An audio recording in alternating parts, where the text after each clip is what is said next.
If you've been going around the good old internet looking for the right podcast to fulfill your New York Yankees needs, well, I'll be the first to deliver the good news to you. You have found it. Here on Yapping Yankees with me, your host, Mike Scudero, you and I will be discussing the latest news, takes, and talk throughout the entire Yankee universe.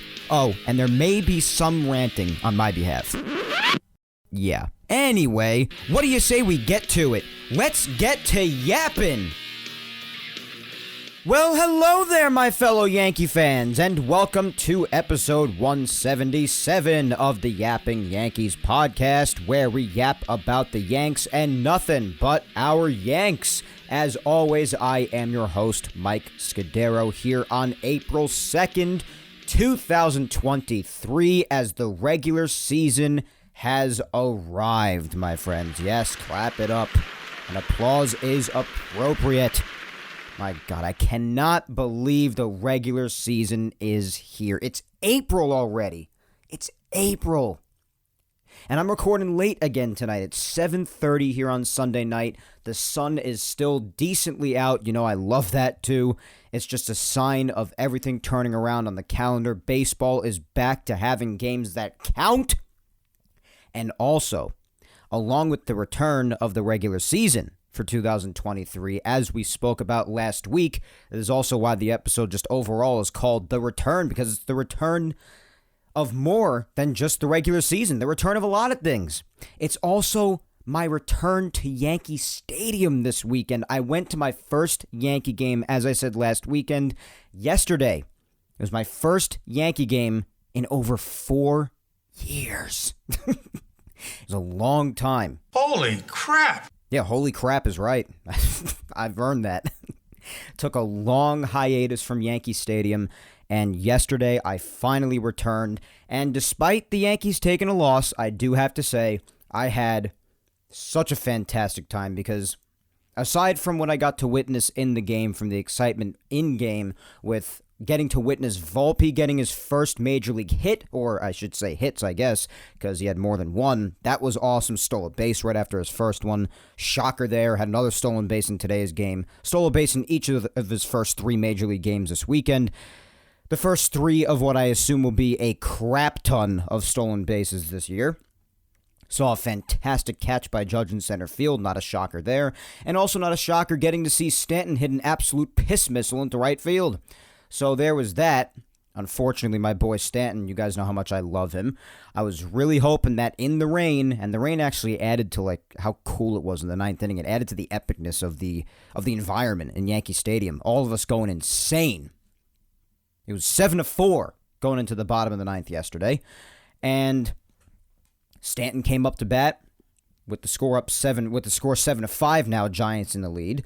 After Judge got an RBI single, then Rizzo walked, and then Stanton came up, and unfortunately on a 2-0 count after a pitcher violation, and then a ball out of the strike zone, of course, 2-0 count, and then he hits into a double play, unfortunately. There was a replay afterwards because they thought maybe at second base a foot came off the bag upon receiving the throw, and maybe even the same thing happened in the first base, but the call stood on the field, and people were doubtful of it, rightfully so, because also, along with what I saw on opening day, and then from what I heard from people, because obviously you can't see it from the television view when you're actually there, but I was told that it continued on Saturday as well while I was there. The umpiring this weekend was actually a comedy routine. It was unbelievable. Just when you think these umpires cannot get any worse when a specific season ends, like 2022 ended, and I just had it end like, you know what? The umpires could not possibly get worse. And after every single season you tell yourself that, guess what happens? The umpires manage to just outdo themselves every single year. And they're just about as bad as they have ever been to start 2023. Between what I saw on opening day and what I heard was going on in last night's game when I was there, my God. As much as, you guys know that I have a tough time believing in guys like Donaldson and Hicks especially. I heard they got hosed on calls yesterday when I was at the game. It's just, and that's just 2 of many examples I've heard of and seen It's just been really bad umpiring wise. But aside from that, yesterday, aside from the loss, the game-ending double play by Stanton, it was a lot of fun, a great game, had great seats, field level, first base, foul territory, and something really, really upsetting happened to me. I've told this story to so many people now, and I'm still so sad about it. I'm not like angry or like distraught by it, but I'm so sad. More or less, I could have gotten a ball from Anthony Rizzo yesterday, and I didn't. I'll explain what happened for those who don't know. Oh, God, it's so annoying. So, it's in between innings, and you know how the first baseman throws the ball around to all the rest of his fellow infielders for them to just, practice fielding in between innings. God, I'm so sad. So, at the end of all that, usually, the first baseman, when he still has the ball, right before the next half inning is getting ready to start, particularly when it's the home team's first baseman, they get ready to throw the ball into the crowd, like Rizzo was doing in this particular half inning. I don't even remember what inning they were going into. It was maybe either the top of the third or the top of the fourth, towards like the beginning, midway-ish point of the game. And I bring a glove with me whenever I'm this close to the field because you just never know. So, had my glove at the ready. Rizzo was looking around my section. I was having my hand up. I was having my glove up, waving. And I swear, he saw my glove. We understood each other. And then he threw the ball. When I tell you, it was right at me. The ball was headed for the palm of my hand, guys. I had my glove out. The trajectory to me was perfect. It was a perfect throw by Rizzo. I had my glove at the ready. Swear to God this happened. And just when I got ready to close my glove, and I did, I even had a two-handed catch prepared just to make sure that I secured the ball in the glove. I closed the glove, and for a split second I wondered, why the hell didn't I just feel a thud? It wasn't because I missed it, because I'm actually very good at having catches and catching a ball. That's not the problem. I was just wondering, why wasn't there at least a thud against my glove or with the ball going into the glove? Why was there nothing? The reason why there was nothing was because at the last second, a guy who must have been no shorter than like 6.5 feet tall stood up and snatched the ball out of thin air with his bare hand. Swear to God. It was one of the most depressing experiences of my entire life. I could have gotten a ball from Anthony Rizzo, and I didn't. I swear, guys, he threw it. That ball was meant for me. It was right at me. It was a perfect throw.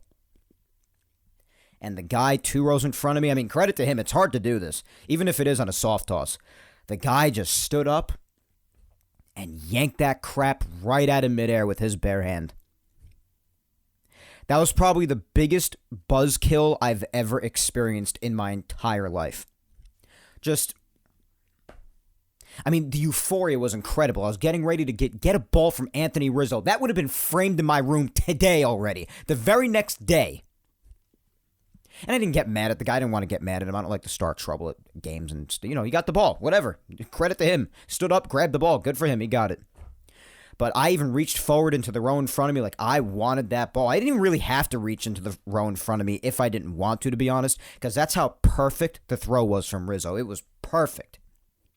Because, give or take in my area, with the people directly next to me and in front of me, nobody was really like standing up, believe it or not, and going insane for the ball. So, I think literally when I was waving with my glove to Rizzo, like opening and closing my glove, like that throw was meant for me, guys.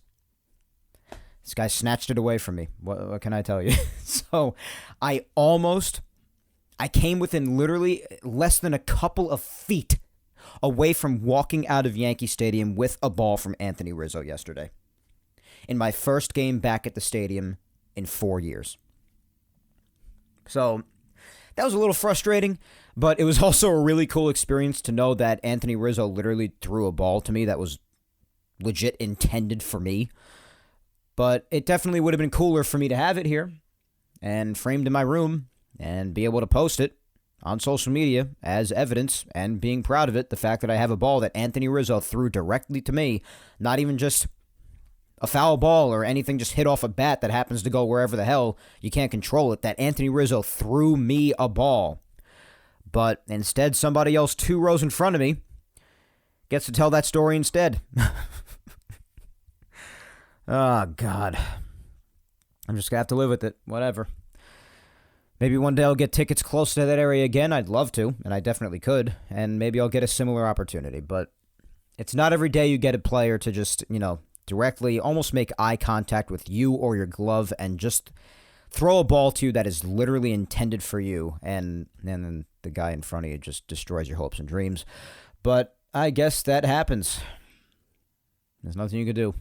But aside from that experience, how awesome the game was, and even how electrifying it was in that bottom of the ninth, even though they ended up coming up short, I also got to spend a lot of time with some of Yankee Twitter's greats, a lot of friends who I've been interacting on Twitter with forever, and I haven't gotten to meet yet, and I even got to see some familiar faces that I already have met.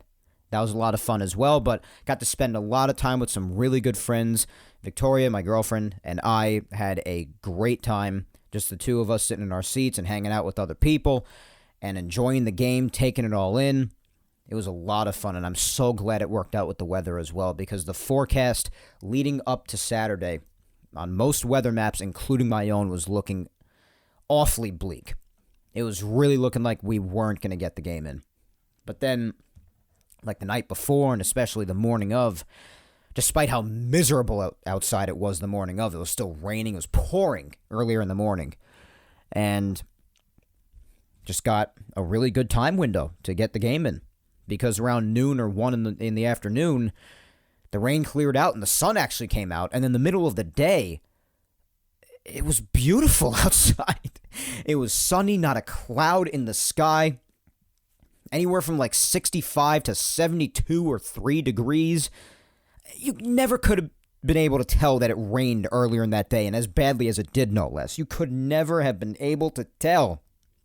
If you would just open your eyes, if you slept in on Saturday and you open your eyes at like 1 o'clock in the afternoon, you never could have been able to tell here in New York that it rained all morning, because it was a different kind of day. It was like 2 separate days in one day, weather-wise.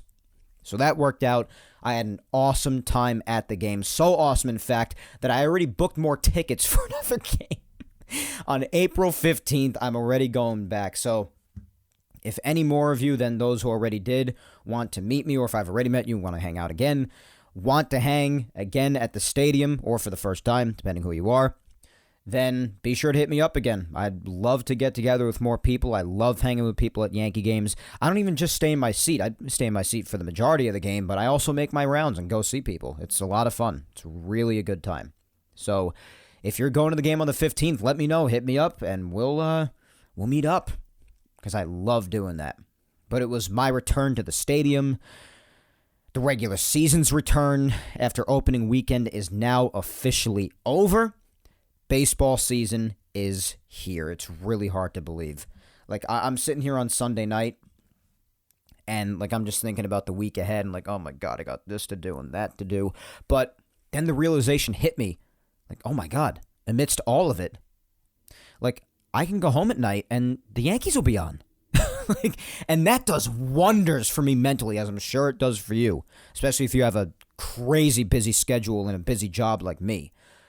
But that just makes me so happy when that realization hits me, like, oh my God, despite how chaotic my life is and how busy my job is, I can have a Yankee game tomorrow night. And yes, of course, the Yankees can add to that turmoil, but it also has the potential of not doing so. And also just knowing that you have baseball. It's when you love it as much as I do, and you love the Yankees as much as I do, but again, just loving baseball as much as I do in general, that just really helps. To know that, especially when you're going through a really hectic and stressful time, that you can just kick your feet up, even if just for a couple of hours, on a weeknight.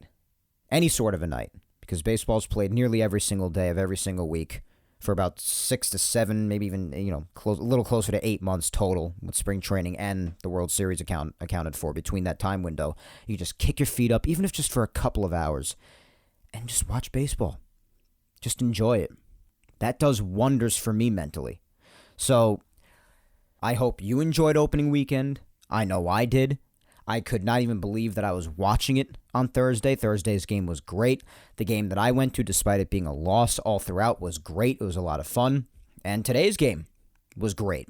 Really fun opening weekend. It's just surreal that the Yankees are back on television with games that count, because they have been back on television occasionally throughout spring training, obviously, but with games that count. And again, even at the game, it was just awesome to see Volpe being his second game and getting his first major league hit and being able to say that I was there to see that for the rest of my life, and seeing Judge have an incredible game because he was awesome. He didn't hit any home runs, but he had multiple hits, including that RBI single, that crucial RBI single to keep that rally going in the bottom of the ninth. Just a lot of fun. Lots of fun this weekend. I'm so glad I finally made it back to Yankee Stadium. And along with the tickets that I already have booked for the 15th, I will be making many returns to Yankee Stadium this year. I'm treating myself. I went 4 long years, and yeah, it was self-inflicted, so I don't have a right to complain, but I went 4 long years without going to Yankee Stadium, and this year, I'm making sure that 2023 is the year that I treat myself to a crap ton of Yankee games once again. I'm making it happen. And hopefully, if I get good tickets like the ones that I had yesterday, if a player happens to throw a ball right to me, I can actually get it this time without somebody snatching it out of midair 2 rows up in front of me. I'm trying my best not to be sour about that, guys, but my God, I can't help it. I mean, wouldn't you be upset? I'll get over it. But honestly, overall grade on opening weekend, I would say is an A, because I had so much fun at the game, and the Yankees took the series best 2 out of 3. The only thing that could have made it an A+, of course, was a sweep. And it definitely would have been an A++ if they got the sweep with a walk-off on Saturday when I was there in that awesome bottom of the ninth. That could have been a walk-off, but unfortunately wasn't. But hey, still an awesome opening weekend overall. I have to say, thoroughly enjoyed it. Solid A. But games aren't the only thing that happened this past week, even though that's mainly what we're concentrated on, obviously. But a lot of things happened prior to the games that we should get to and transition into Yankees news having to do with things like the roster and whatnot. When we spoke last week, when talking about the roster, it was an eventful episode last week because, if you guys know, I sort of divided up into more than one part because it was before I went out for the day and then after I came home. And we were talking about whether Volpe was going to make the roster or not before I left. And then after I came home, within that time span that I was gone, it was announced that Volpe made the roster. So certain things roster-wise I was able to update you on, including Anthony Volpe, before I ended the episode. So those things we need not go over again. We did talk about things like Peraza being sent back down, which, yes, I was upset about because I definitely felt like his body of work spoke for itself. And I know he did have sort of a down spring, but I felt like he deserved to be here. I did. With what he showed last year, throughout the second half when he was up, and even when they were forced to use him in the playoffs. I think he showed plenty, especially defensively. And I really wanted to see him get another shot here, at least to start the season. But he'll be getting consistent at-bats down there, and I'm sure he'll be back. I said all this last week, but it is what it is. Peraza's not up, at least for now. But Peraza was sent down last Sunday. Matt Crook was sent back down, as well as Carlos Narvaez and Nick Ramirez, Ian Hamilton, and Greg Weissert as well. So just some final roster moves as we made our way out of spring training. On top of also having recalled Johnny Brito from AAA. Obviously, he made his start today. We're going to get to him because he looks like a possible gem of a call-up. My mom's boyfriend referred to him as a diamond in the rough, and you know what? That's pretty damn accurate from what we've seen so far between that start that he had against the Blue Jays, I believe it was in spring training, when he pitched over 5 perfect innings, and now in today's start, as you'll hear later when we get back to Weekly Recap. Weekly Recap is back! The real Weekly Recap, regular season edition with the time machine sound effect and everything. So we'll get to that and everything later. But he was recalled. He's being put into the rotation, definitely at least for now, amidst all the rotational injuries. to Rodon, Severino, Montas, the whole deal. So he's in there for now, and he might just, if he keeps pitching the way he did today, and like they saw him pitch in spring training, he might just earn a spot, at least for now, because at least when Rodon and Severino come back, they're still going to be seeking who might be the right person to take that 5 spot. And you know what? If Brito keeps pitching this way, I might not be very opposed to giving him a shot for that spot. I really might not be. So we'll see what happens. But at least definitely for now, especially while Rodon and Severino are out, you better keep him in that rotation. You don't really have another choice, especially if he continues to pitch this way. So they recalled him. Anthony Volpe obviously was signed to his major league contract and called up. Scott Efros to the 60-day IL, since we're probably not going to see him this year because of his Tommy John surgery. Luis Gil is still on the 60-day injured list, recovering from his Tommy John surgery. Could we see a Luis Gil resurgence comeback later on in the season? Who knows? Harrison Bader's on the 10-day IL, working his way back from his oblique strain still. And by the way, an injury update on him. They said on yesterday he's been doing swings underwater, or in the water, and he's been making some good progress. Going to dry swing soon, and then, of course, take some BP soon, face some live pitching, the whole deal, and just work his way back. And hopefully he'll be back in the next couple of weeks, because I miss Bader. I mean, he was having himself a good spring before he got hurt, and obviously we remember what he did after he came here last year. After the trade deadline, when he finally came back from his injury, and the part he played in the playoffs, was probably the best hitter in the playoffs next to Anthony Rizzo. So I'm looking forward to him coming back and seeing what they do with the roster when he does come back, and also with the outfield alignment, because he will be back out there in center. And they'll have to figure out how to manage with him, Stanton, Judge, Cabrera, and then what to do with even more potential backup outfielders like our guy Aaron Hicks, of course, and also who you saw out in center field today for his first major league start in center field, IKF.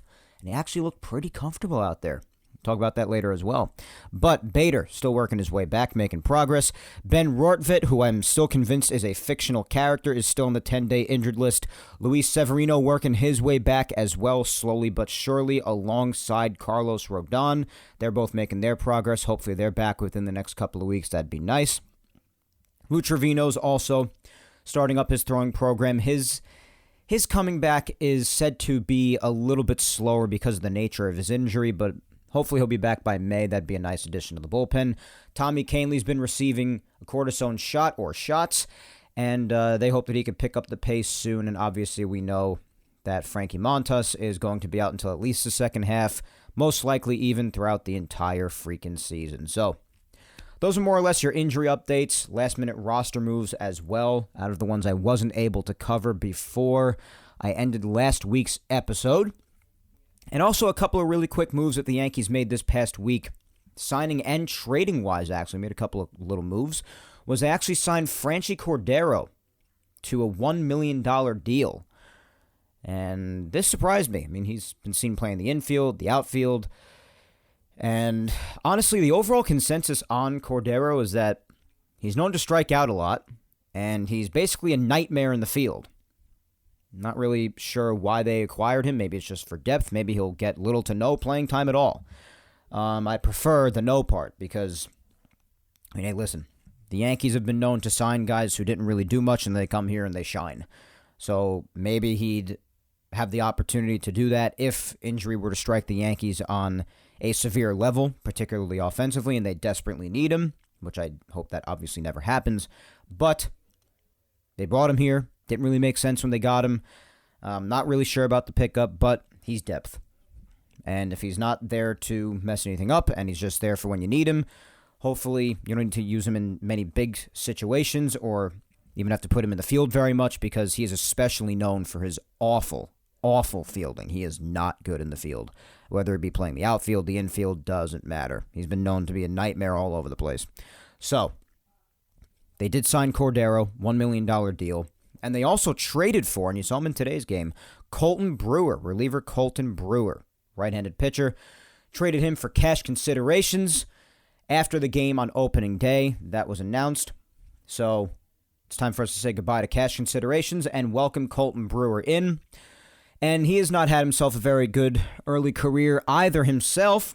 But hey, when it comes to a pitcher, they could always enter the Matt Blake lab and be changed up by Matt Blake, because we also know that some pitchers who have not been good in the past have also had the tendency to improve vastly and find any sort of secret weapons that they may have in their arsenal and have it unlocked by our boy, our pitching coach, Matt Blake. So who the hell knows?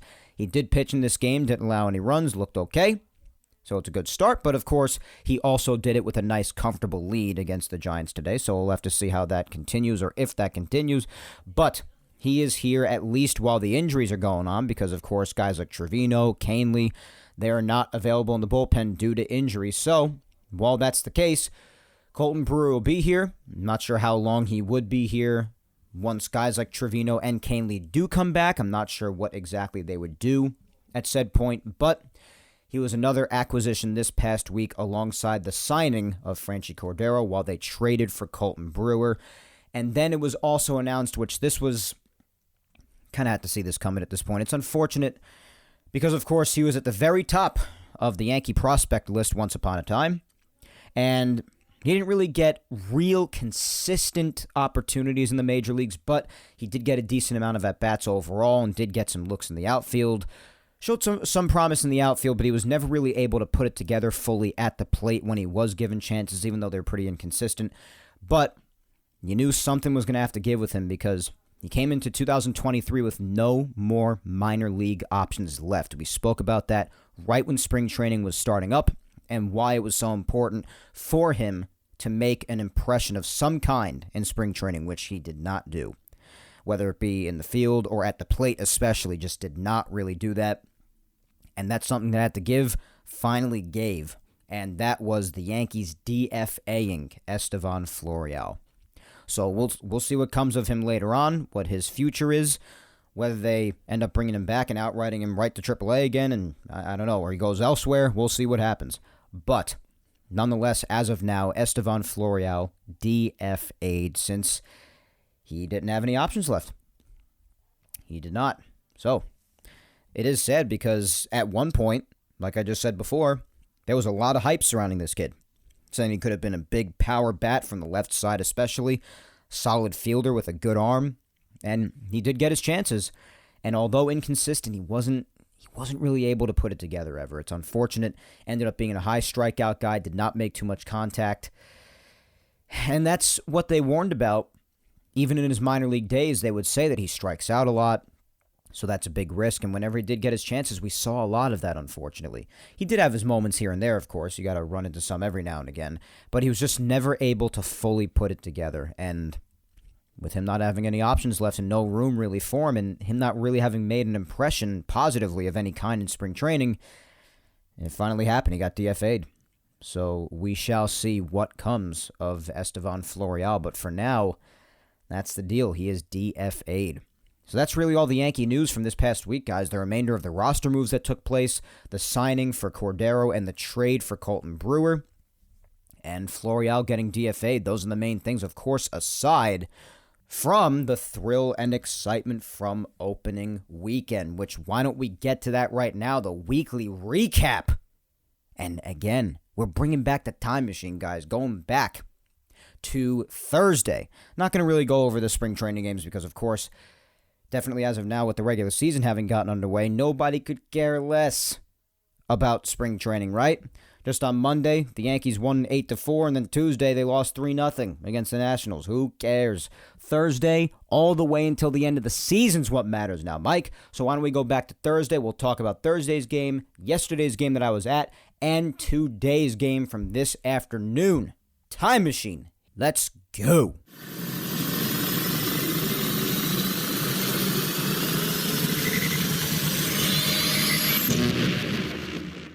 Ah, yes, that's when you know the regular season is back. When you hear that time machine, it's time to recap all the regular season games that took place in the prior week leading up to the Sunday that I speak to you.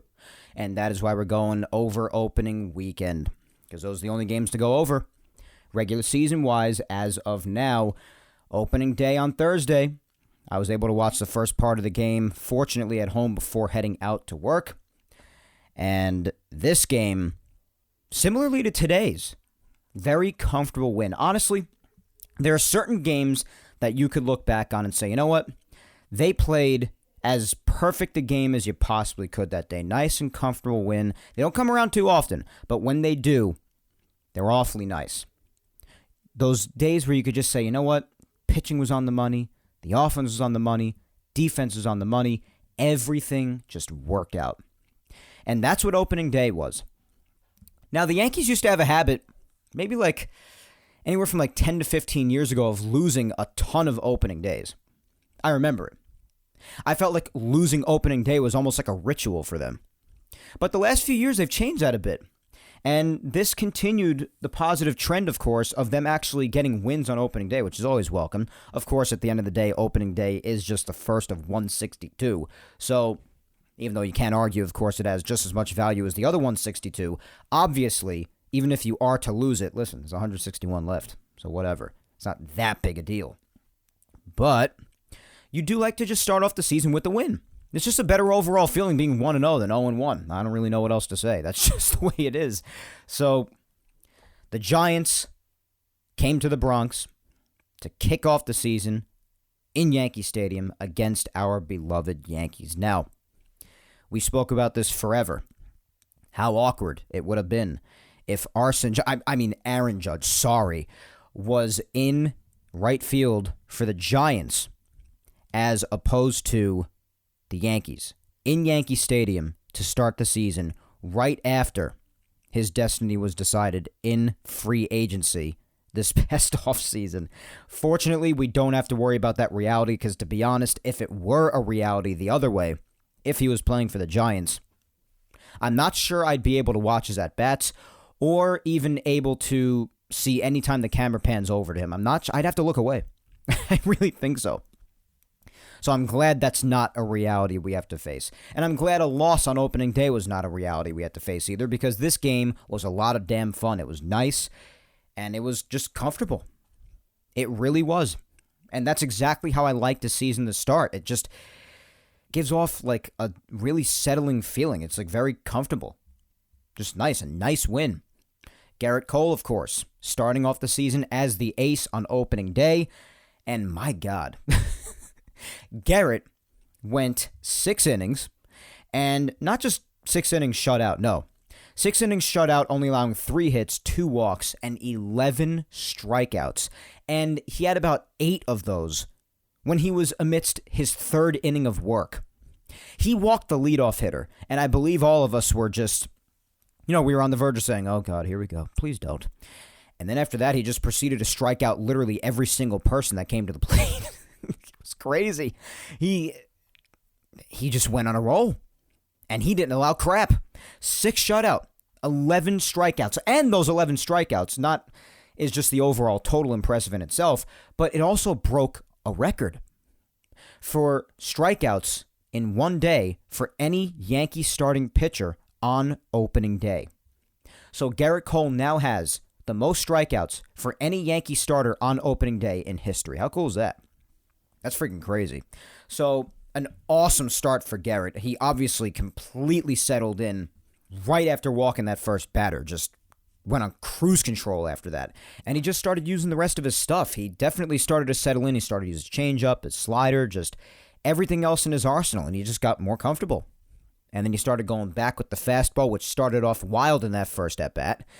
And he just settled in very nicely. Casually even throwing 98, 99 sometimes on a chillier day. On opening day on March 30th. And he was still just throwing flames. Doesn't make a difference. So Garrett looked fantastic, and so did everybody behind him.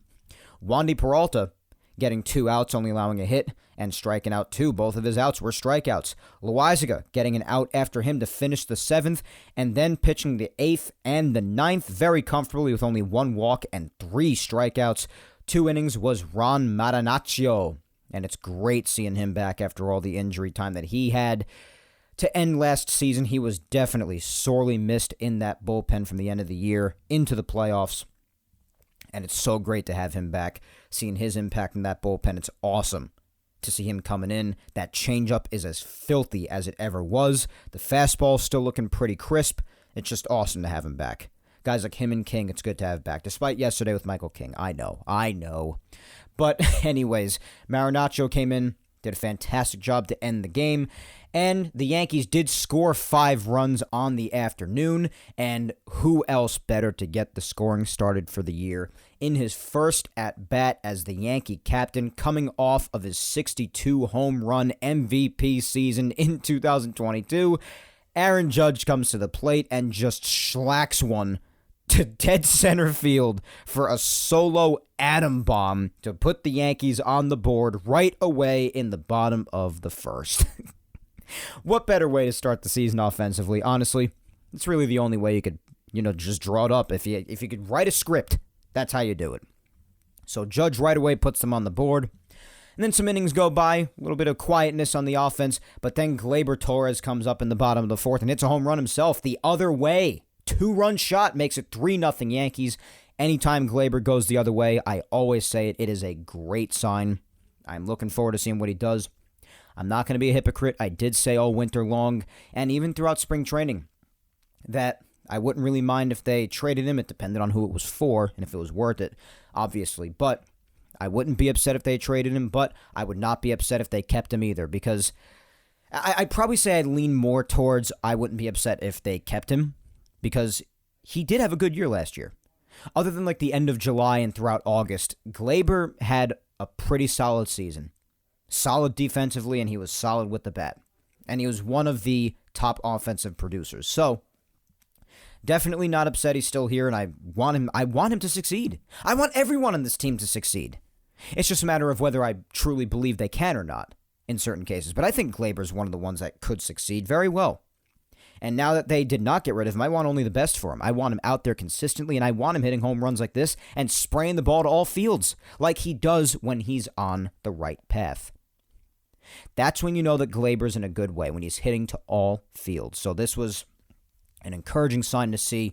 Beautiful two-handed swing, just stroking it out to right center field and putting the Yankees up 3-0. Later on, DJ would get an RBI single to make it 4-0 in the bottom of the 7th, with Aaron Judge following him up with an RBI single of his own to make it 5-0, and that would be the final after Marinaccio wrapped it up. Yankees win on opening day over the Giants by a score of 5-0. So a very nice job on opening day. Saturday, this was the one that I went to.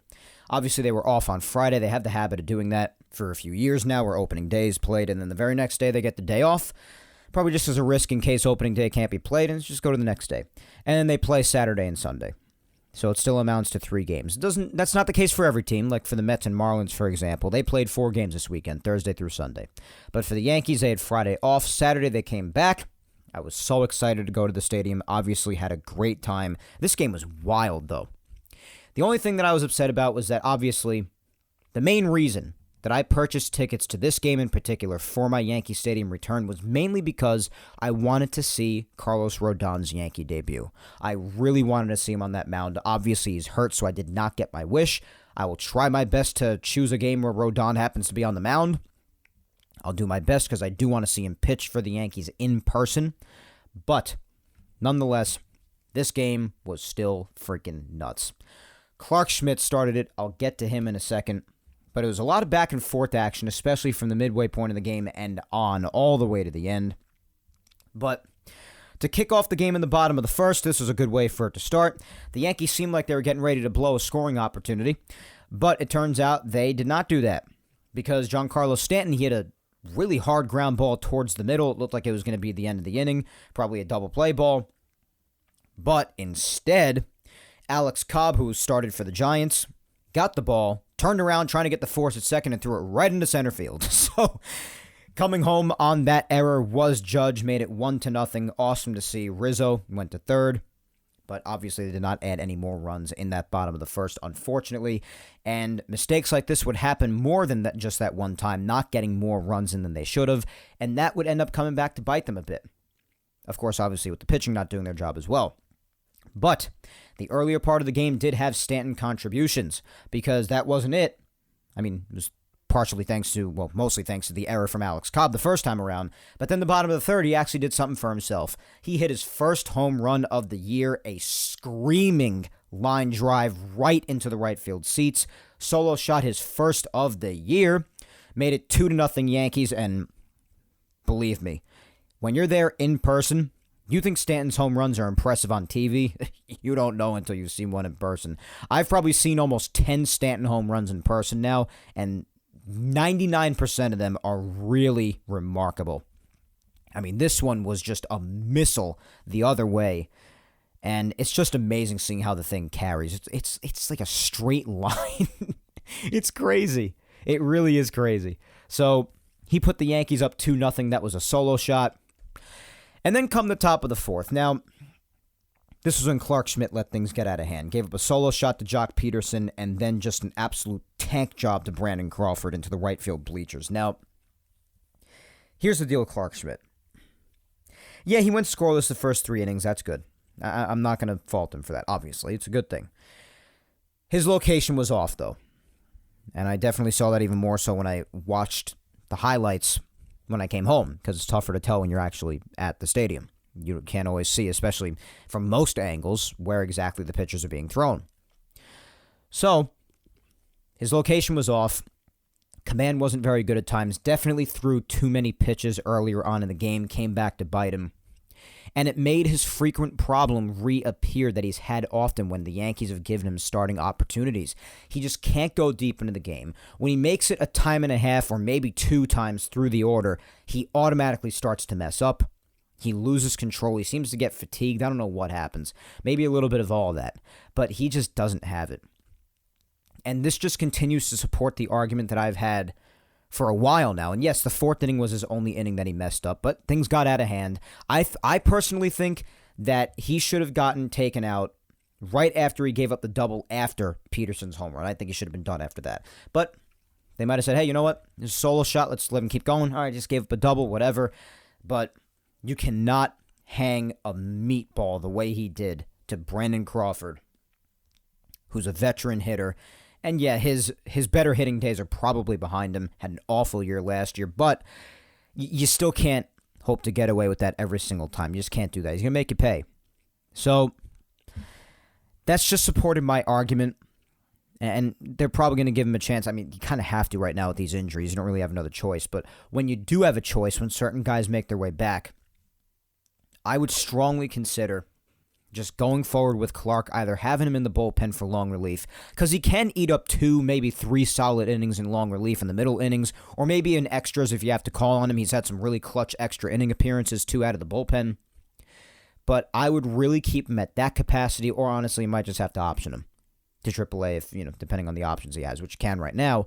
But I just don't think that he has proven himself, at least not yet, to be major league starter material. I'm kind of checked out on that front. And again, right now, while they have no other choice, then, stick with it. Hopefully the next time out he does better. But when you have the choice, my point is, when you have the choice and you have other options, I'm kind of checked out with the Clark Schmidt starting thing. He's been given his fair share of opportunities, and I more so than almost anybody, especially when he's up against someone like Herman, have really hoped that he would embrace that starting pitching destiny that the Yankee scouts and the Yankee organization have been preaching for years now, saying how Clark Schmidt could really be a huge piece in the Yankee rotation in the years to come. He just hasn't really shown that yet, and I'm basically out of patience with it or running out of it really fast. It's just the same thing really every time. Like, yeah, he still got through the first 3 innings shutout, but his command wasn't really there. The umpires also helped out or hurt, depending on, the situation. Because, again, the umpiring this weekend was... There's not even a word for it. So, but I don't know. I've just... It really makes me uneasy. And even if he is to make it to, like, the 5th inning like he has at times, it just feels... It just feels uneasy. It's an uneasy feeling. Or... You could get like a 5-inning shutout appearance from him when he strikes out 7 guys, and it's really just comfortable. It's too inconsistent, too. That's the problem. I don't know. I'm not with it. I'm just not.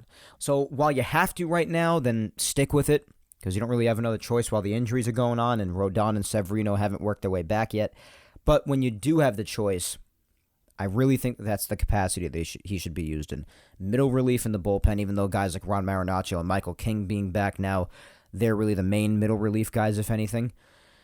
But I don't know.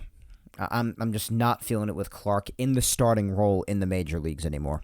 So, but the Yankees fell back 3-2 after that. Fortunately, they did tie it up after on an RBI double by Anthony Rizzo, made it 3-3.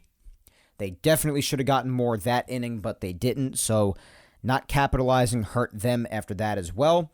And the Giants made them pay. It seemed like every time the Yankees did score, but then didn't capitalize even more so the way that they should have, the Giants immediately made them pay offensively, and the Yankee pitching just effed up. That really seemed to be the theme of yesterday's game. And Wade Jr. got an RBI single, made them pay for it right away, 4-3. And then 5-3 on a Thairo Estrada RBI single. And to Michael King's defense in this inning, I mean, I was kind of surprised they brought him in that early. They brought him in the fifth after Peralta had pitched a scoreless inning for himself, who, other than Abreu, was the only one to really have his stuff yesterday, which, I know, shocker. Who would have thought that Abreu probably would have been the best pitcher in yesterday's game, right? But that was the truth. Wacky game. But Peralta came in, pitched a scoreless inning, and then King came in, again, pretty early. It surprised me. But did come in, did okay at first, but then his stuff started to seem a bit off, and he was really the victim of some soft contact in that top of the sixth inning with Wade Jr. and also Thairo Estrada, who hit a soft line drive towards Anthony Volpe, who just seemed to lose his footing at shortstop, couldn't regain control of the ball, tried to flip to second to get any out that he could, but it was no good. Another run scored on that, so it was 5-3 off Michael King before you knew it. So it was unfortunate that his first appearance of the season had to go that way, and his ERA did get driven up as a result. But that wasn't fun to watch. So it was 5-3. Then in the bottom of the eighth, the Yankees inched a little bit closer with Josh Donaldson's first home run of the year. So opening weekend, Josh Donaldson does already have a home run. And we'll see how it goes. I'm still, he's here. So you might as well root for the guy, right? That's how fandom works. You can dislike him as a person and just not really believe that he has what it takes to turn it around. But while he's here, when he's at the plate, guess you got to root for him. So that's what I'm trying to do, just trying to give him the benefit of the doubt while he's here because there's nothing really else I could do. Still not believing in him much, but he didn't have an awful weekend. He did get on base via walk a few times. He got hosed on a couple of umpire calls, which a lot of guys did. But he did also get a hit on opening day, and he got this home run, so whatever. His first 3 games, we'll see how it continues on. I personally am still not rushing to say that I think he has what it takes to bounce back this season, while I do appreciate the obvious effort in turning things around, because we did speak about it last week. I did appreciate the obvious changes he made in his batting stance and his approach at the plate, which have definitely helped with his timing and his results a little bit, at least to start. So I definitely appreciate the effort rather than being someone like Aaron Hicks, who just doesn't earn his place and then complains about not playing like he did today. So that much I can appreciate about Josh. We'll see what happens with him. But he did hit this home run here. It was good to see, right down the left field line. Solo shot made it 5-4. Unfortunately, at the top of the ninth, things started to get out of hand again when Clay Holmes came into the game. Not a good start for him. Was looking like he did for a chunk of the second half of last year, which is obviously a time period when Clay Holmes is concerned that Yankee fans would like to forget. But I think we got some PTSD flashbacks to all that, unfortunately. At least I did. I don't know about you. But Mike Yastrzemski got an RBI double off him, and then Brandon Crawford, RBI single. Crawford had himself a hell of a game yesterday. So going into the bottom of the ninth, as I described earlier, the Yankees were down 7-4. Was obviously still at the stadium despite the rain, despite the 3-run deficit. None of that gets to me. And like I said before, the rain kind of added to the epicness of the environment, so I was with it. I didn't even have a coat, didn't have a hood. My girlfriend Victoria and I didn't put on our ponchos. We didn't. We just sat there and dealt with the rain, recorded on our phones, got a lot of water on our screens, didn't care. Don't care. Must tell you, we do not care. So, lots of fun. Judge did get the Yankees an extra run on an RBI single, made it 7-5. Rizzo walked after that, so the bases were loaded with 1 out with Stanton at the plate. The Giants closer got a pitching violation because he took too long with the timer, so it was 1-0. Stanton took a pitch, made it 2-0. And then, unfortunately, hit a ground ball to short, to second for 1, to first for the game-ending double play. And the Yankees did try to go to replay before the game ended, as I mentioned earlier in the show, to try to see if any feet came off of any base at second or first. see if they could have a case for themselves and keep the game going, keep the walk-off hope alive. But the umpires called it right the hell off. And I thought it was possible that a foot could have been off the base at second, but they said not, whatever. Real bummer, because I think that place would have combusted into flames if the Yankees walked it off, because that was just, the stadium was loud yesterday. I loved it. The energy was great yesterday. I had a great time. So, unfortunate they couldn't pull out the win, because if they did, it would have been an epic walk-off, especially considering it was my first game in 4 years. It would have been awesome to see. But you know what? The action was still exciting nonetheless, and I had a lot of fun with the people that I got to see. You know who you are out there. And just enjoying the game, enjoying the action, seeing the boys again in person for the first time in nearly a half a decade. A great time. I'll be back in less than 2 weeks on April 15th to see them take on the Twins. I cannot wait. Like I said, I'm going to be treating myself to a lot of Yankee games this year, guys. It's happening. So if you wanted to see me and did not get to see me, then don't fret. You will have your chances, and I will be sure to post every single time on social media what day I'm going and when to expect me, where to find me, and the whole deal, like I did with this game and like I'm doing with the game on the 15th that I already booked tickets for, and so on and so forth. But Saturday was awesome. The only way it could have been better is if the Yankees won, obviously, but can't win them all. Today, though, they did get back in the win column, and very similarly comfort-wise to opening day, like I said. And it did get kick-started with watching Johnny Brito make his major league debut. At the age of 25, he's the number 27 prospect, I believe, for the Yankees, or was at least. And he's finally getting a shot after opening some eyes in spring training, particularly, like I said, in that start against the Blue Jays when he went more than 5 perfect innings. And the Yankees were searching for a 5th starter candidate with Rodon, Severino, and Montas being out. So they were saying, with Rodon and Severino being out, having Schmidt and Herman basically automatically have shots in the rotation when they at first were just fighting for the 5th spot. Now they need even another candidate to help out in the rotation in the meantime. And they gave Brito a shot with his start against the Blue Jays. Looked great. And it was a great audition. And the Yankees ended up giving him a shot for a major league start, his major league debut today against the Giants, and it paid off, man. 5 innings of scoreless ball from Johnny Brito. He looked fantastic. I love how this kid's stuff moves. His fastball, his changeup is sick, his breaking stuff is solid. He's just really good. I'm very impressed with him. He only allowed 2 hits, 1 walk, struck out 6 in 5 scoreless frames. Big fan of his. He got the W, his first major league win. Congrats to him. He deserved it. Had a hell of a start.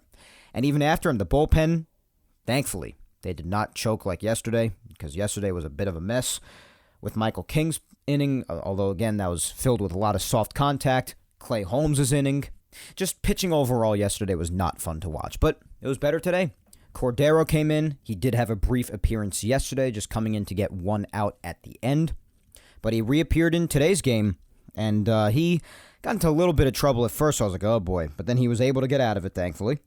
So ultimately, he pitched 2/3 of an inning, only allowing a hit and striking out 2. Obviously, a very hard thrower. If he can just keep that accurate, he could be a very big weapon out of the bullpen, I got to tell you. So hopefully, we'll see.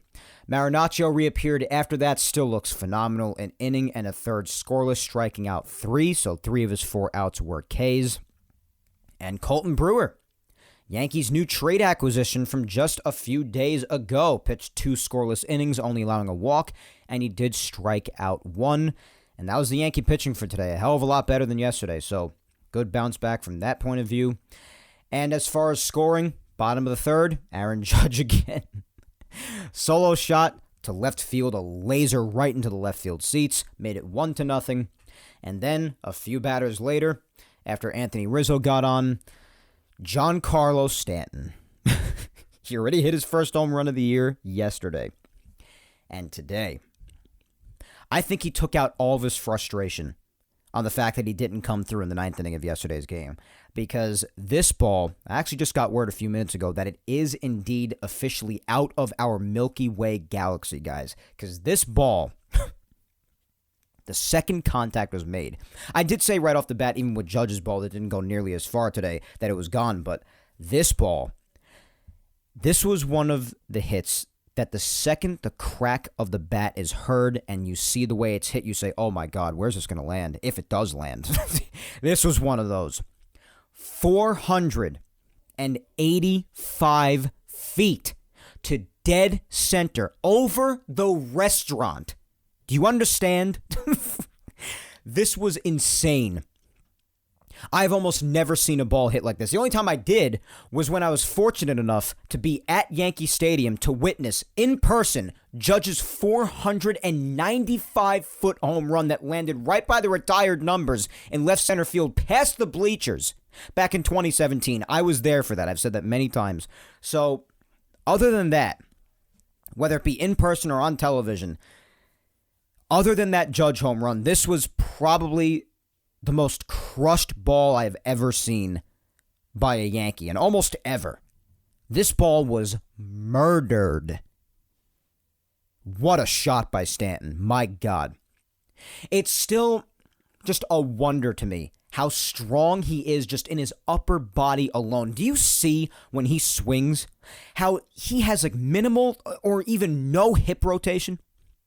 Obviously, naturally, he has to have even a little bit to be able to twist around to perform his swing, but compared to like 90% of other major league players who use full rotation and draw on the power from their hips, which is typically where power comes from, when you're talking about doing a motion such as this, swinging a bat, the guy's upper body strength is ridiculous.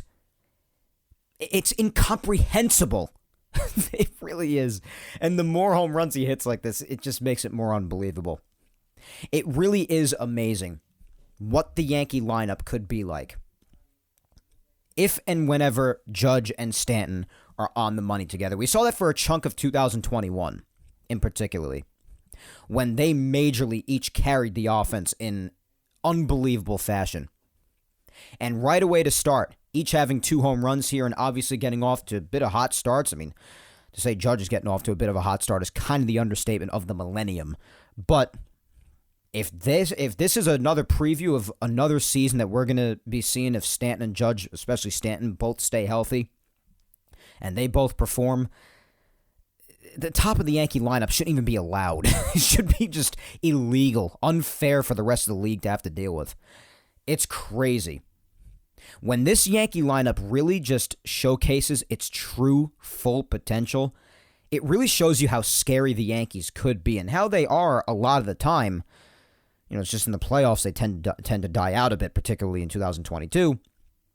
But my point is, when the lineup really shows its full and unlimited potential, when everyone's healthy, especially Judge and Stanton together, and they are just hitting on all cylinders, pun intended, it's scary.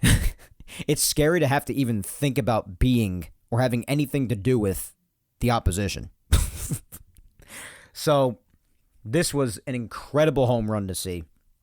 So, just for reasons like this, and even just how he is as a person, you just can't not like Stanton. I know a lot of people out there love booing him. They, for some twisted reason, get off on booing him.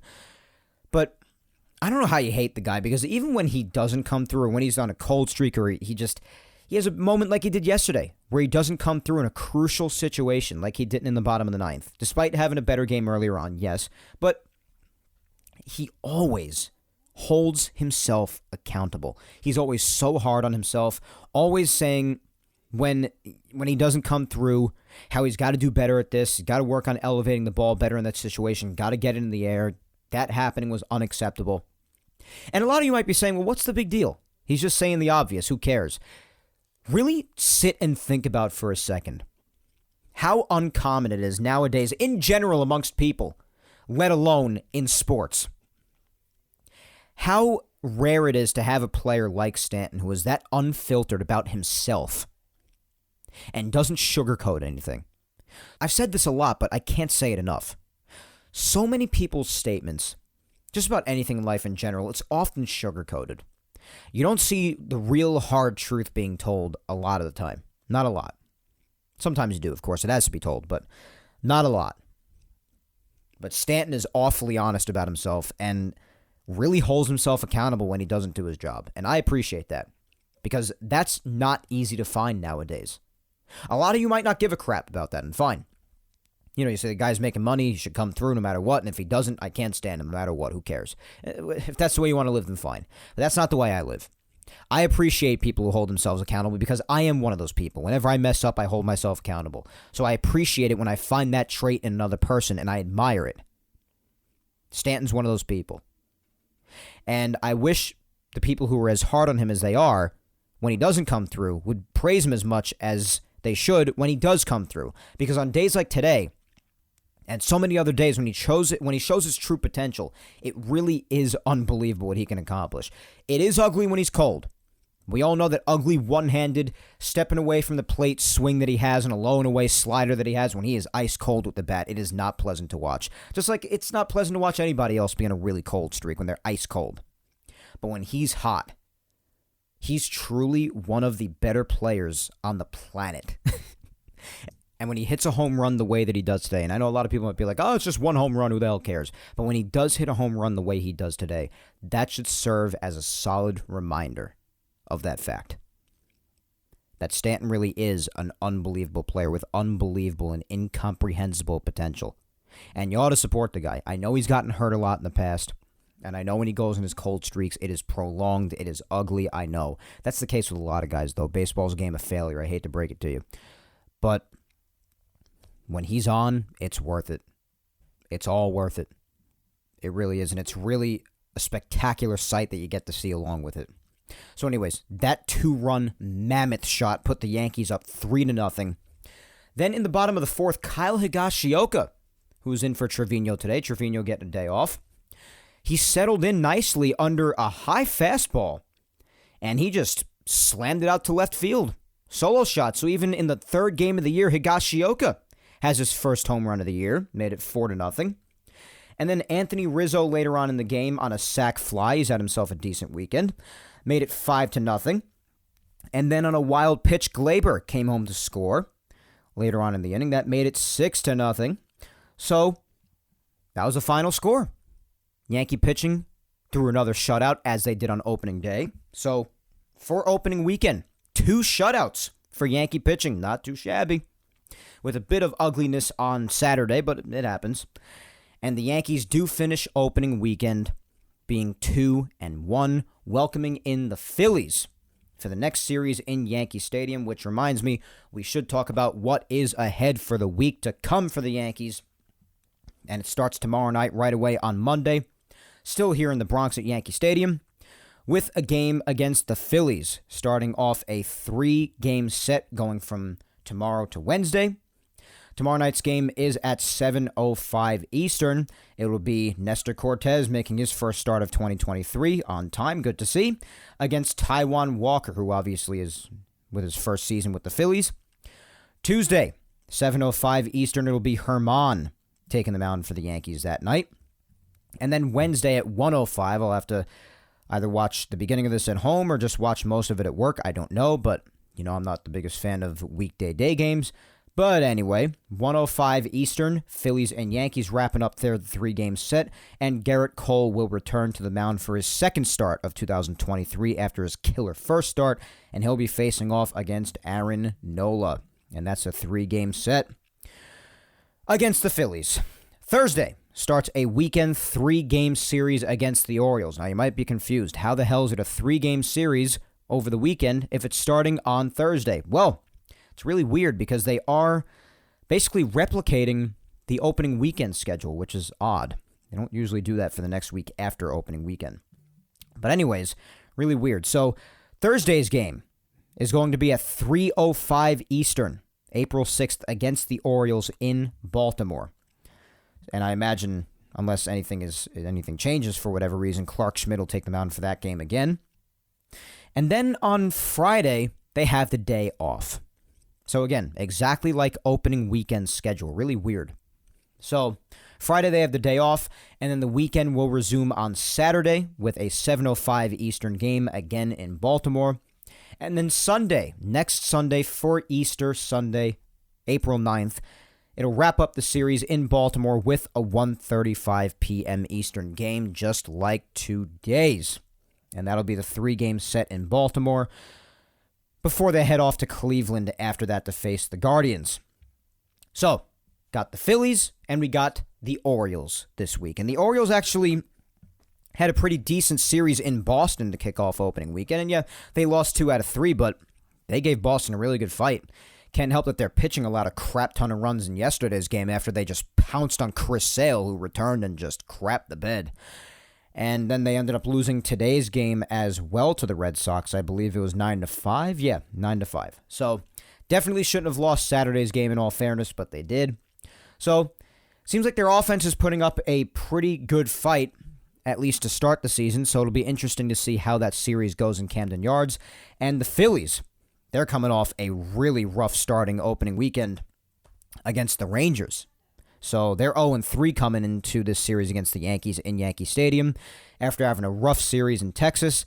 And they're now playing another interleague series against the Yankees, who are 2-1 again after opening weekend. But again, opening weekend gets basically an A from me. The only thing keeping it from an A+ was the Yankees being 3-0. And I guess also that guy snatching Rizzo's throw to me when I was at the game yesterday. But other than that, genuinely an awesome opening weekend. It feels surreal to have baseball back. And for some reason, even though I had a lot of my shows and movies serve as a great distraction this past offseason while baseball was gone, because I need something, otherwise I'll lose my mind. That's literally how much I love baseball.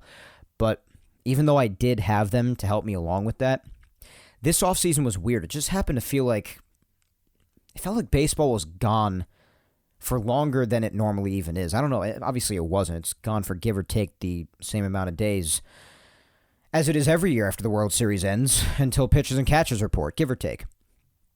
It's just a difference in, a certain amount of days. But I don't know. It just felt like it was even longer this year. So just having baseball back, seeing the Yankees in Yankee Stadium again, Yankees playing games that count, knowing that there's going to be baseball again tomorrow night and nearly every night to come in case I happen to have a bad day and then I know I have the Yankees later that day. It just feels surreal that I'm back in that routine again. The sun's out later. The weather's getting warmer. It was beautiful at the game yesterday during that time window that the game was being played. Just all these things. It feels surreal that we're back in this time of the year. And it just supports what I always say, that this time is genuinely like top 2 best times of the year for me personally. The only other better time is probably, especially if the Yankees were to be in it, the World Series. When baseball's at its peak, or even just the middle of the summer. Just when the weather is at its peak, it's just at my most preferred type, just as hot as it could possibly be, with baseball just being in full swing. It's anytime that baseball's around, it's a good time of year for me, okay? I guess that's the moral of what I'm trying to say. But I'm just so happy it's back. It does something entirely different from my mentality than almost anything else does. Like, it probably sounds silly to a lot of people, but especially those who share their love for baseball as much as I do, you probably understand what I mean when I say that it genuinely just does something so positive for me mentally whenever I know it's back. It just does it for me almost unlike anything else in the world. So now that it's back, I'm as happy as a pig in crap. I really am. So I look forward to another week of Yankee baseball. Full week of baseball that counts. The first full week of 2023 regular season Yankee baseball. I'm just as amped as ever, guys. I'm so happy to have it back. But one more thing before we end the weekly recap segment that I do not want to forget to get to really quick, having to do with today's game. And I did mention that I would get to this before, and I don't like hinting to things that I plan on talking about in the show and then I never get to it. I don't like doing that to you. So don't want to forget this. But I did promise that I would at least briefly touch on today's lineup and IKF being in there in center field. Obviously, today's lineup wasn't as pretty looking as the prior two. I've tried to get into the habit, even going back to the end of last year, of not really complaining about the lineup. Just as long as I get the win, then I'm happy. I'm a simple person, which in the end of the day is true. But obviously when I see certain things in the lineup like IKF being in there, especially in center field when he's never played an actual major league game in there before, even though he did get some looks both there and in left in spring training, seeing that and, like Higashioka being in the lineup instead of Trevino, and obviously both of these things seem to work out just fine. But that's why also I've just tried to get into just a place where I just try not to complain too much about the lineup, and I'm just like, you know what? As long as they win. Because that's what's important. Just get the win. Win's a win. Just get it. I'm happy. So, I do have to give credit where credit's due, even though it's just one game, I know. But I'm fair to all of those, even if I do not believe in the possibility of them bouncing back in any sort of a way, especially in Donaldson's case. But I give credit where credit's due. I'm not unfair. I'm not over-the-top cruel. It's just that if you're on my team, I'm going to say what's actually going on. And I'm not going to... I hold people accountable if they don't do well, and I praise them when they do well. I just tell it like it is, you might say. Wow, it's like a lost concept. I don't like people who make it seem like you can't criticize even when you have a right to, and when it's valid. And I don't like people who do nothing but criticize when there are plenty of positives to look at. I try to lean in the middle and just take every situation for what it is individually. That's what I think we should all strive to do in all facets of life, and I think that would lead to a lot more mature and level-headed and helpful conversation. Not just in baseball or in sports, but just in life. But regardless of my criticism of IKF in the past, as a player, I have to say as a player specifically, because I don't have a problem with him as a person, he looked good in center today. He looked comfortable. And you know what? This could all be, and we've said it already, this could be to just entice teams to being more interested in possibly trading for him, so the Yankees could let him off. But as of now, while they have him as an option, he's out there in center, and at least as of today, and he looked really good. He went 0 for 4 at the plate, and he had a nice play made against him down at first base by J.D. Davis to take a hit away from him in his first at-bat. But other than that, he did go 0 for 4, but in the field, he looked good. He looked pretty solid. Got some good jumps on some hits and looked good. Got to give credit where credit is due. But I do also think that is very telling as far as the Yankees' mentality towards Aaron Hicks. And if you heard what I said before about Aaron Hicks, about his complaining about not getting any playing time, Brandon Cuddy put out a report on Twitter earlier about Aaron Hicks and his statements about not getting much playing time. And you know what? I don't really have much use for it. I gave my input on Twitter. If you want to check my Twitter page and see my tweets and replies, you should see it under there at some point. Or if you just want to hear me say it on here, I don't really care one way or the other to spend much more time on Aaron Hicks, because of the three, Donaldson, IKF, and Hicks, I think we all know that my least favorite of the three, even though he's still Yankee, and when he's in there, I might as well root for him because his success is the Yankee success. I do agree with that as well. But I think it goes without saying that my least favorite of the three is Aaron Hicks, because I don't like his mentality. I don't like how he shoots his mouth off at times, which has proven him to not be a team player. And I don't like that he does that without anything to back it up. I don't like it. That's also why I've tended to not like Donaldson very much, because Donaldson, we know he's tended to have a big mouth, but when it came to last year, by far his worst offensive season, he didn't have a lot to back it up. And when he did use his big mouth amidst not backing it up, it was very irritating to watch. But obviously because of the money he makes, and of course because the very season before that in 2021 and back, his numbers were still respectable. Hicks is another story, because he has about a half a decade's worth of evidence that shows that he doesn't bring much to the table anymore. And whenever given a chance, he just has continued to cough it up, especially last year in particularly. But in 2020 and 2021, between being hurt or just not doing much, and now he's complaining that he isn't out there enough. And he wants to play. And obviously everyone wants to play. But let's not act like he has not been given his chances. And when he is given his chances, he doesn't really get it done. And I know a lot of people want to see him get his chance because of the shift not being around anymore and whatnot. And maybe some hits that weren't hits before will now be hits because the shift isn't there. But regardless, if you're the Yankees, you cannot be asking yourself, whether you're Hicks or not, why you're not being played. Because of what's taken place the last half decade. And that's the difference, in my opinion, between someone like Hicks and IKF. I've been hard on IKF in the past as a player Even though while acknowledging, what he is as a player is what he is. It's more the Yankees' fault for forcing him into shortstop last year and forcing him into things that clearly it's just not for him. But the one thing that I like about IKF is that any time he's asked about playing here, asked about playing there, doing whatever it takes to play and help the team, he's willing to do it. He's not a complainer. He will not step on anyone else's foot like Hicks does in his statements, even though he hasn't earned anything. And IKF is just like, yeah, if that's what they want me to do, I will go out there and do it, whatever it takes to be a part of the team and help the team. That's a team player, and that's why I've always respected IKF as a person. And since he looks extra comfortable out in center field, at least as of today, in his first major league game out there, then more power to him. He might get more looks out there or in left on a given day. Who knows? We know how much the Yankees like to shift around the lineup and shift around people, and even in their positions in the field within the lineup, and also just how they like to shift around the roster. We know how they like to do that. So, moral of the story, props to IKF for looking extra comfortable out there in center field today and just being willing to do whatever it takes to be a part of the team and help the team any way you can. Even though I personally have been vocal, saying as a player, I don't think he brings much to the table, and not much has happened to prove that wrong.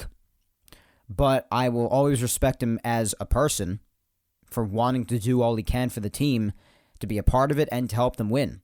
Because that's what you call a team player, and that's a good guy to have around, even if he is most of the time just on the bench. But I respect that in a guy. I do. And I think people like Hicks could learn a thing or two from that. So that's just my input. I do really like seeing anybody succeed on the Yankees. If you're here, I want you to succeed. And if you're not, then I'm going to call you out for it. But that's what fans should do. That is, while rooting for the players and praising them when they do well, and just rooting for them in general, you're also allowed to validly critique them and acknowledge when they're not doing well. But if he's going to go out there in center field and do a good job, then I'm going to give him props for it. And I'm going to give him even more props for his mentality that he has each and every day with this team, because it's a good mentality. And people who don't have it, like Aaron Hicks, should learn a thing or two from it. Especially when he's out here claiming that he deserves playing time and wants to play, all the while trotting over to balls casually in the outfield, for example. Just my input. But got to give props to IKF where it's due. So that is your weekly recap. We're caught up until Monday comes around tomorrow, and then we'll have more games to watch, to talk about, to recap, the whole deal. Ugh, it just doesn't feel real. Oh, I just rhymed accidentally. That's cool. So why don't we wrap up the show with our social media segment? It is an open-ended question like it has been so often for the past few weeks, but I've had a good mix. I think I had a poll in the last 2 weeks. I had a Q&A, have questions most of the time, so I've been trying to mix it up even more so lately. But it's back to the open-ended question for this week. And I figured with opening weekend being here, the return of the regular season, my return to Yankee Stadium yesterday for the first time in nearly a half a decade, and just the overall excitement of baseball being back, the Yankees being in Yankee Stadium to kick off the season, I figured I'd have more of a lighthearted, fun, walk down memory lane social media question, if you will. Having to do with Yankee Stadium mainly because just my overall hype of being back myself, opening weekend being here, the regular season being back, the Yankees being in Yankee Stadium, just made me want to walk down memory lane a little bit and had me wanting you guys to do the same. And it seemed like a lot of people had fun with this one because I got even more replies than I usually do. So it's awesome to see how much people love to recall their great Yankee memories. It's always fun to call upon people's great Yankee memories. So, oh, wait, there's actually some roster news. This came in. I was just talking about before how much the Yankees love to shift around the lineup and people in their positions and the roster and whatnot. There's just a report that just came out that said Brito is being sent back down to AAA. A lot of people are flipping out about it, but I think he'll be back before long. Because, yeah, even people are mentioning here they have off days coming up, and the Yankees might not even need a fifth starter for a little while now, so he'll probably be back. And, who knows, by then Rodon and Severino could be close to coming back, or maybe even back in one case or both cases. So we'll see what happens. I wouldn't make too much of this, and I do think that nonetheless we will see him back. Or hopefully we will, because he certainly made an impression today. So wouldn't make too much of that, but that is news that just came out, that at least at the time I'm taping, is that Brito has been sent back down to AAA. We'll see what happens going forward with him, but it should be okay. Anyways, it is getting late early out here, so let's get to the social media segment. As I said before about the general subject of it, the question is, what are some of the coolest Yankees moments you've been lucky enough to see in person at Yankee Stadium? Well, upon thinking about this question myself, I recalled some of my own better memories that came to mind right away. And some of them, well, I guess we should start most recently and say that I got to see Volpe's first major league hit, or hits, yesterday. I got to see the awesome win in 2017 ALCS Game 5 when the Yankees went into that game tied at 2 in the series with the Astros. That game was epic. Easily one of the crazier games I've ever been to. I just spoke about it before, but I was there for Judge's 495-foot historic home run back in 2017. I saw A-Rod's 3,000th hit, the home run. I don't know if this counts. That's actually just came to me. But I also got to see Matsui hit a home run at the Old Timers Day in, I think it was like 2016. But whichever year it was that he hit a home run in that Old Timers Day, I was there for that. And Matsui being one of my many baseball heroes for the year of 2009 in particularly, that was just epic to be able to witness in person at the Old Timers game. But I think it was 2016. Just the years start to mesh together eventually, but I freaking loved that. And actually, this last one I can think of as for now, my girlfriend Victoria actually reminded me of it earlier today, so I'll include it. We got to see Mariano's plaque on the day that the Yankees honored him for being inducted into the Hall of Fame on Mariano Day. That's what they called it. And we actually took a picture next to it. We posted it that day. It was awesome. That was great to see, the whole day honoring Mariano. That was awesome to be there for. So just some things to reminisce about from my point of view. We'll read a few replies before ending here for some things that people experience themselves. I figured this would be a fun question amidst my return to Yankee Stadium and the season being kicked off again and the season starting at Yankee Stadium. So let's read some replies. First off, let's start with @DJ Nick Papa G says, most recently, my mother and I spent her birthday at opening day last year, and she called the Donaldson walk-off. That's really cool. The RBI single up the middle. I remember that. That was cool. Alrighty. Up next, we got @James Yankee saying, Righetti's no-hitter, opening day with the new stadium in 76, Seaver's 300th win, and if my memory is correct, I believe Rod Carew got his 3,000th hit on that same day. Did he? I didn't think so. Let me see that. Search it up real quick. Righetti's no-hitter, yeah, that's a great thing to witness back in the 80s. And then opening day of the new stadium, yeah, after the renovations, that's really cool. Seaver's 300th win, rather, was August 5th, and Rod Carew 3,000th hit, that was the day before, it looks like. Yeah, August 4th. Yeah, so I don't think those were on the same day, but hey, listen, if it's just one day, I can totally understand being confused by that because it's just one day when it was a long time ago. But either way, really cool that you got to see Seaver's 300th win. Awesome. @Rebirth Chaos 09, my good friend James, who I saw at the Yankee game again yesterday. James, it was great to see you, buddy, along with everyone else. Says, I saw the Didi Grand Slam against the Twins in 2019 in the ALDS, so that's pretty cool. Volpe's first career hit, I got to see that with me, and Jeter's 3,000th hit was dope too. I got to see Jeter's 3,000th as well, and that Grand Slam. Holy crap, James. That's awesome. @AlleyBear29 says, I was at Coney's perfect game and game 2 of the Subway Series, the Clemens and Piazza game. Ooh, that's awesome. Coney's perfect game and the very controversial Subway Series game. Wow. That's awesome, yeah. The Clemens and Piazza thing, yeah, that's awesome. @BurrowDweller73 says, in the new stadium, Jeter's 3,000th hit. And in the old one, the game on the day of Thurman Munson's funeral in which Bobby Mercer drove in all 5 runs to beat the Orioles. That's awesome. Both huge moments and obviously a great day for Mercer amidst Thurman Munson's funeral. Such a tragic death, my God. I don't even know how I would have dealt with that back then if I were alive for it. So awful. But listen, at least Mercer and the Yankees were able to capitalize on it and give everybody something to smile about, right? But those are awesome things to be there for, man. @Andrew Caruso77 says, in May of 2017, I was 11 years old. God, you are an infant. Oh, my God. I was 11 years old, and I got to witness Aaron Judge's first big league grand slam during his rookie year. Also got to witness the Josh Donaldson and Tim Anderson bench clearing brawl last year. Looking forward to hearing about your experiences at the game, Mike. Well, just said them before if you heard them. But that's awesome. Even the JD and Tim Anderson one. It's always wild to be at a game with a brawl. I don't think I've seen one in person. That's pretty cool. At RM_Yank says, I was in the bleachers for Jeter's 3,000th hit. Incredible day. That's freaking awesome, man. A lot of people in these comments. They're for Jeter's 3,000th. That's amazing. I was watching that on TV, and I was beside myself. I couldn't imagine being at the stadium. At Eric Cop 21 says, very blessed as a youngster. Jeffrey Mayer in 96, Chad Curtis in 99, David Justice in 2000, and Tino and Jeter in 01. You were there for when Mayer took the ball away in play with the Jeter home run? Holy crap. Well, home run in parentheses against the Orioles. Wow. That must have been a wild game to be at with all that controversy. Holy crap. Yeah, Chad Curtis, David Justice, of course. Wow. You saw some of the top tier the 90s dynasty moments into the early 2000s. Oh, God, I'm jealous.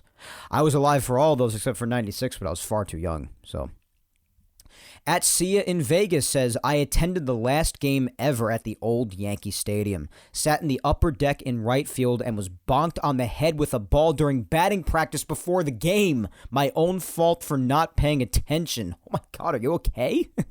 Were you okay at the time? Holy crap. The last ever game at the old stadium, though. Wow. I was there in the last few weeks, but I wasn't at the last game. That's amazing. Being able to say goodbye to the old park on the last game.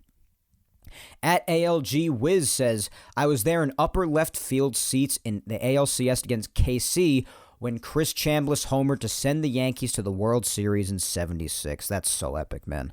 What I would give to have seen the old-time moments in person. Like all the moments from like the 70s and back. My God, what I'd give. At Colleen Rand says, July 4th, 1983, I was 14, Dave Righetti's no-hitter versus the Red Sox. A lot of people seem to have been there. That's awesome. That's so cool. I wish I could see a no-hitter in person. At Bart Akokela, I think that's how you say it. I'm sorry if I botched that, Bart, but says, Game 7, 2003 ALCS. Wow. You saw Boone's homer? Damn. That's cool. At Miss Yankee says, when I saw Derek Jeter hit his 3,000th up close and personal. Well, I see another person that was there for Jeter's 3,000th. Crap. I'm jealous. At C Pizza IA says, Game 5, 2001 World Series. Paul O'Neill's final game in pinstripes, and of course, Scott Brosius' 2-out game-tying home run in the 9th. Oh my God, I'm so jealous of some of these, especially like the 90s dynasty ones and even the early 2000s. Wow. At Megan Campisi says, in 2021, the last game of the regular season when Judge walked it off. The energy in the crowd was amazing. I need to get back to the stadium. We've already spoken about this, Megan. We out on the 15th. We are out. We're going. All right, let's just do a few more. At Talkin' Cameraman says, Don Mattingly last homer against Seattle in 95. Friday night loss 1-0 to the Orioles the day after Thurman passed. Those two stand out. Yeah, those are big moments. Yeah, especially the Don Mattingly one. Wow. Hang on to the roof. Love that call.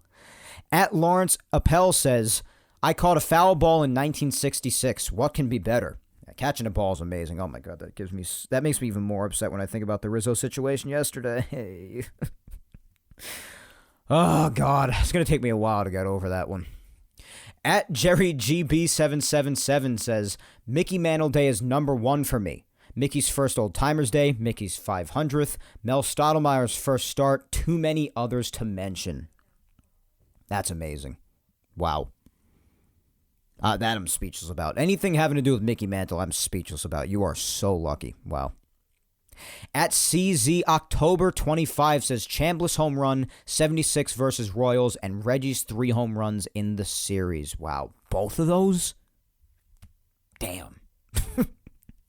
At Laura_Iceman says, I saw Giancarlo's walk-off home run against the Mariners in June of 2018. The stadium was electric. Yeah, there are a few places like Yankee Stadium for any walk-off. It's just madness.